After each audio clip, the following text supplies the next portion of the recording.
Halo semuanya, pagi ini kita mulai day one. Kita pergi ke pasar dulu. Ya, giling bumbu ya. Habis itu kita beli buah-buahan, mana tahu kalau malam lapar. Dan setelah pulang saya numis bumbunya untuk jualan.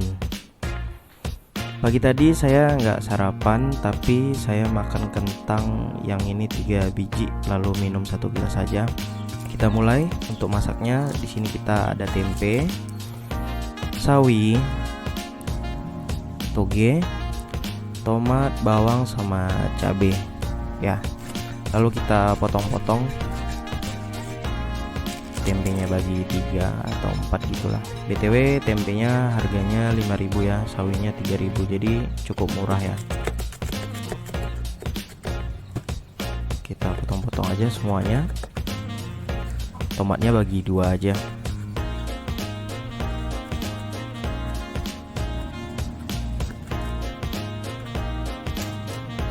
Kita hidupkan kompornya, lalu kita kasih minyak sedikit aja untuk menggoreng bawangnya. Masukkan air.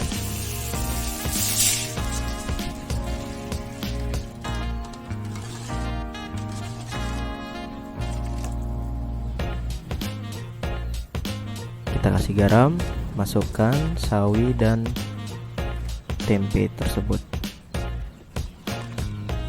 togenya, lalu kita tutup. Kalau sudah mendidih, kita aduk-aduk. Kasih penyedap sedikit. Masukkan sosis, telur 1 buah saja. Mantap.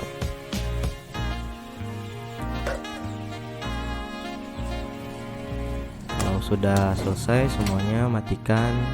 Lumayan banyak hasilnya. Ini mungkin bisa jadi untuk 2 kali makan, siang sama sore mungkin lah. Oke, kita makan dulu.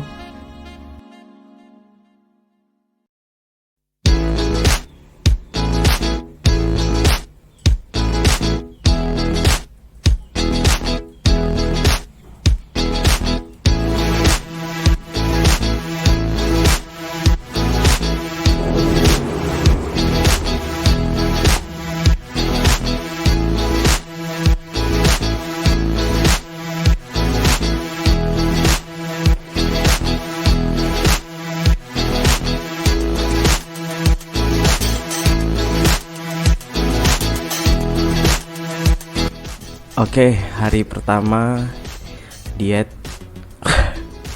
Gila sih, capek minta ampun. Udah lama nggak sepedaan lagi.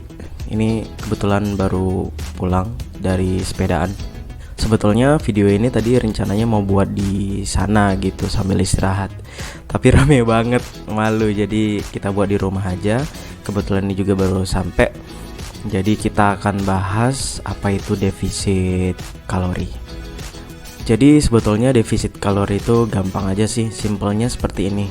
Kita setiap hari itu mempunyai batas jumlah kalori berapa yang boleh masuk ke dalam tubuh kita. Nah, jadi defisit kalori itu adalah mengurangi dari jumlah kalori yang biasa kita konsumsi setiap harinya. Jadi bagaimana cara kita mengetahui jumlah kalori yang kita butuhkan? Simak video yang ini. Nah, jadi di hellosehat.com ini, di sini kita bisa menghitung BMR sesuai dengan data kita. Nah, pertama kita klik jenis kelamin, tinggi badannya, lalu berat badannya, usia, level aktivitas. Ini sih minim aja, minim aktivitas, anggap aja kita tidak berolahraga. Itu. Nah, di sini saya mendapatkan BMR 2137. Ini adalah minimumnya. Sedangkan kebutuhan kalori saya adalah 2564. Nah, jadi kebutuhan kalori kita satu hari itu adalah 2560. Nah, dari situ kita bisa lihat berapa jumlah yang kita butuhkan setiap harinya. Nah, jadi untuk saya sendiri kan itu berkisar 2.500. Jadi saya akan defisitkan sekitar 1.000 sampai 1.500 setiap harinya. Nah, yang kalian lihat tadi juga itu kan makan siang saya sama makan sore saya. Bukannya berarti harus seperti itu juga, enggak sih gitu, karena saya pengennya yang murah. Ya, dengan udah murah, proteinnya tinggi, jadi saya memilih untuk makan yang kayak gitu. Satu lagi alasannya adalah karena tadi itu makanannya rendah kalorinya, jadi saya bisa sedikit mencuri beberapa ratus kalori untuk makan yang lain gitu. Tentu kita bosen dong makannya kayak gitu terus gitu. Jadi usahakan ada sisa kalori yang untuk kita makan bebas gitu. Jadi sebetulnya dietnya itu ya fleksibel, santai aja, asal tidak melewati batas yang telah kita tentukan gitu. Nah, bagaimana sih cara kita tahu setiap makanan itu kalorinya berapa sih, proteinnya berapa sih gitu kan? Simak video yang ini. Gimana saya biar tahu jumlah kalori setiap makanan yang saya makan itu berapa? Biasanya saya cek di Fat Secret Indonesia. Contoh misalnya kita di sini buat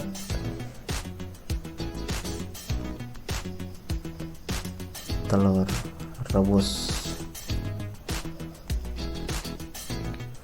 Nah, di sini bisa kita lihat satu telur rebus itu, ini yang besar ya, yang sedang, biasanya yang sedang itu adalah 68 kalori. Di sini tempe misalnya, tempenya direbus atau ditumis gitu. Kalau bisa disarankan jangan yang digoreng-goreng.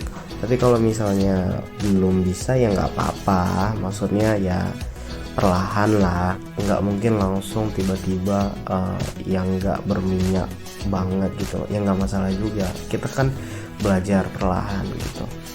Nah, di sini ada tempe rebus 100 gram, berarti 1 on itu kalorinya 196 kalori.